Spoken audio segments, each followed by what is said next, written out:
बुलेटिनच्या सुरुवातीलाच कल्याणमधून एक महत्त्वाची बातमी आहे। कल्याणमध्ये सोसाट्याच्या वाऱ्यासह जोरदार पाऊस बरसतोय। चिंचपाडा रोड परिसरामध्ये एका रिक्षावर झाड कोसळलंय। रिक्षामध्ये 4 जण अडकल्याची माहिती देखील मिळते। रिक्षा चालक 2 वयोवृद्धांसह 1 जण रिक्षामध्ये अडकलाय। अग्निशमन दल आणि स्थानिकांकडून दोघांना बाहेर काढण्याचं काम सुरू आहे। तर हे दृश्य देखील आपण पाहतो आहोत। एक झाड रिक्षावर कोसळलं, यामध्ये रिक्षाचं मोठं नुकसान झालेलं आहे। दरम्यान 4 जण या रिक्षामध्ये अडकल्याची माहिती मिळते। अग्निशमन दल त्याचबरोबर स्थानिक नागरिकांकडून या रिक्षामध्ये अडकलेल्या नागरिकांना बाहेर काढण्याचे प्रयत्न सुरू आहेत।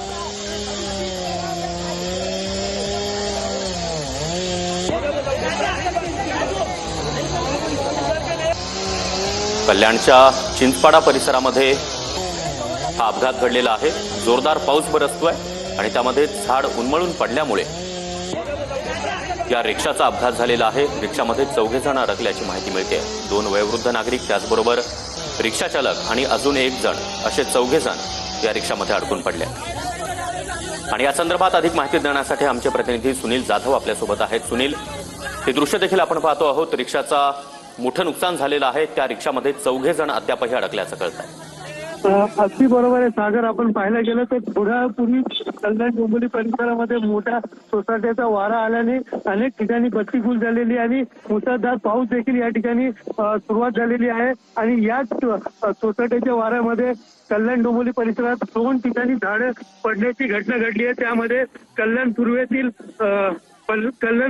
पूर्वे येथील या ठिकाणी झाड पडल्याने त्याखाली एक रिक्षा आली आणि त्या रिक्षामध्ये एक रिक्षा चालक, 2 वृद्ध आणि 1 जण असे 4 जण अडकल्याची माहिती जी आहे ती मिळत आहे। आणि त्यामध्ये आपण पाहू शकतो त्या ठिकाणी स्थानिक नागरिक असेल, अग्निशमन दल असेल, त्याचबरोबर पोलीस यंत्रणा असेल, सगळे ते झाड बाजू काढण्याचं काम त्या ठिकाणी सुरू केलेलं। मात्र या ठिकाणी मोठ्या प्रमाणात पाऊस जो आहे तो या ठिकाणी पडत असून अनेक ठिकाणी झाड पडण्याच्या घटना घडत आहेत।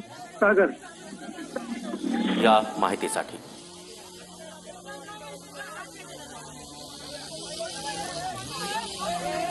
तर चिंचपाडा रोड परिसरामध्ये रिक्षावर हे झाड कोसळलेलं आहे। अग्निशमन दल देखील या ठिकाणी दाखल झाले आणि रिक्षामध्ये अडकलेल्या नागरिकांना बाहेर काढण्याचे प्रयत्न सुरू आहेत।